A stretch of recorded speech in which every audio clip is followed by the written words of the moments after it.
Assalamualaikum warahmatullahi wabarakatuh. Kami dari kelompok Waalaikumsalam. Sinovac akan mempresentasikan tugas yang sudah kami buat. Pertama-tama saya akan memperkenalkan diri saya, Priwayudi.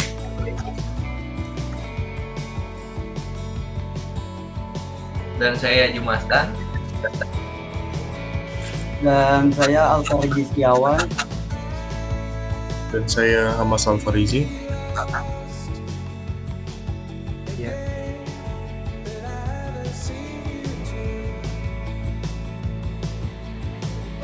Untuk daftar isinya ada kata pengantar, studi kasus, dena kasus, tema, konsep, penerapan tema, penerapan konsep, dan desain interior.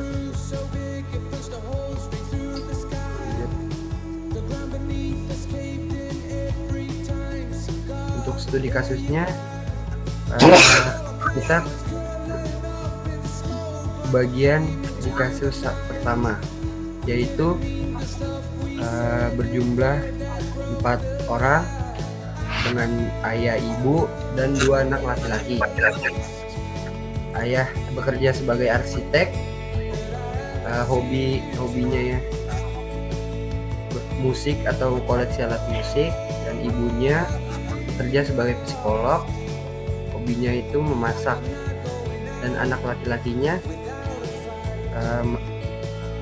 masih SD kelas 3 dan hobinya itu bulu tangkis dan sepak bola.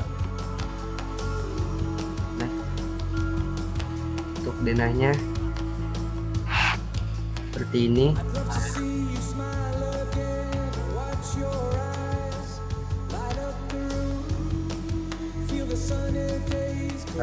Dalam mendesain sebuah ruangan ada beberapa hal yang harus diperhatikan, mulai dari bidang bangunan, konsep yang akan diusung, hingga penggunaan furnitur yang ada di dalam ruangan. Keunikan sebuah ruangan akan nampak jelas apabila ketiga unsur tersebut dapat berkolaborasi dengan baik. Selanjutnya akan dijelaskan oleh Saudara Jumastan. Baik, kita lanjut. Bismillahirrahmanirrahim. Di sini kita menerapkan tema dengan konsep yaitu Bohemian Design. Gaya desain Bohemian juga lekat dengan kondisi yang tidak teratur, artinya tidak berantakan namun tetap dalam kondisi yang tertata rapi. Namun khas penggambaran yang identik dengan konsep desain fintech atau etnik. Kehidupan Bohemian berpusat di sekitar seni, musik, sastra, dan wacana politik. Furnitur dipilih untuk kenyamanan dan minat. Objek dikumpulkan hanya karena mereka mewakili kenangan. Dan di sini juga mereka itu berjiwa-jiwa seni. Dimulai dari ayahnya yang menyukai mengoleksi musik, yaitu alat-alat musik ataupun lagu-lagunya. Bahkan si ibu juga mengoleksi menyukai seni memasak. Baik. Mengapa kita menerapkan modern design? Di sini itu menerapkan modern design yang mengacu pada gaya populer yang banyak dikenal sebagai desain teori modern yang kerap digunakan di tahun 1920-an hingga 1950-an. Bohemian Modern Design itu konsep yang kita gunakan. Jika desain Bohemian sendiri bisa dibilang menyentrik, penuh dekorasi dan tidak ada aturan, maka perpaduan desain Bohemian modern itu lebih natural dan sederhana. Yang membuat penghuni juga merasa nyaman saat beraktivitas di dalam rumah ataupun membuat rumah menjadi sangat homey dan menimbulkan kesan rileks pada saat penghuni selesai beraktivitas dari luar rumah. Baik, selanjutnya dibacakan oleh Saudara Hamas Alfarizi. Silakan. Selanjutnya yaitu ada desain interior.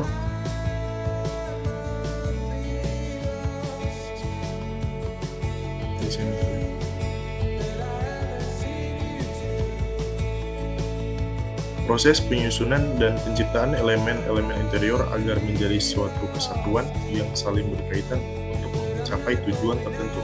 pada aspek estetis, keamanan, dan kenyamanan ruangan. Dapat lihat di samping ini adalah ruangan tamunya.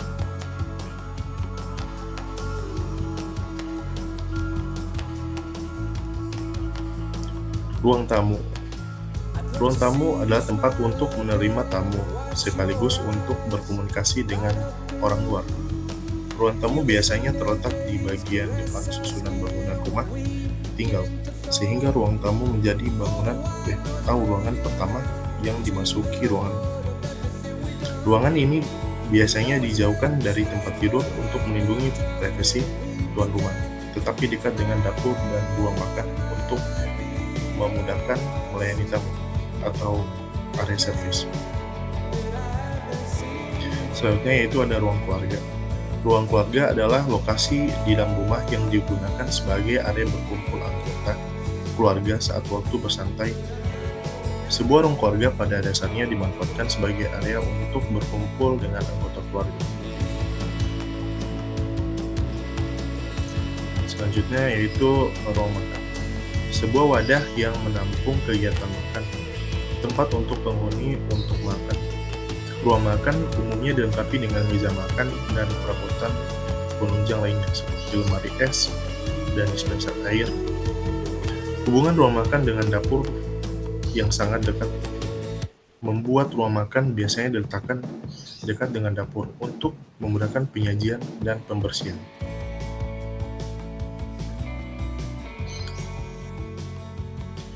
Selanjutnya, ruang kamar tidur utama. Kamar tidur adalah bilik tempat tidur kamar utama. Ruang yang tergolong dalam ruang area private mengingat fungsi utamanya sebagai tempat untuk beristirahat. Kamar tidur perlu didesain senyaman mungkin bagi penghuninya. Toilet utama. Toilet utama adalah biasanya terdapat di kamar utama.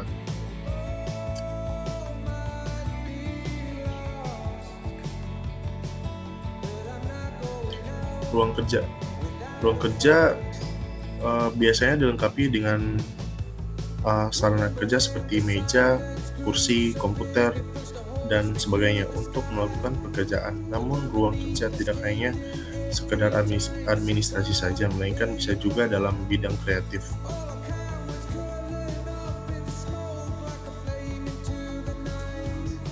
Ruang kamar tidur anak. Ruang kamar tidur anak harus dirancang sesuai dengan kepribadian dan referensi penghuninya atau pemiliknya. Area tersebut merupakan area paling private dan harus dapat memberi kenyamanan dengan tampilan yang sangat personal serta dapat mencerminkan karakter masing-masing dari penghuninya. Dan ya, untuk selanjutnya ini ada toilet. Toilet adalah suatu ruangan di mana seseorang dapat mandi untuk membersihkan tubuhnya. Kadang-kadang toilet dan kamar mandi juga dilengkapi dengan wastafel. Hal itu berguna untuk kegunaan seperti mencuci tangan atau membasuh muka. Dan di sini ada dapur. Sesuai dengan kegunaannya, dapur merupakan suatu tempat untuk menyimpan atau menyiapkan bahan makanan, sehingga dapat diolah sebagaimana makanan tersebut disajikan sesuai dengan keinginan atau standar yang dikonsumsinya. Nah, mungkin itu saja yang dapat kita kelompok Sinovac presentasikan. Kurang lebihnya mohon maaf. Wassalamualaikum warahmatullahi wabarakatuh.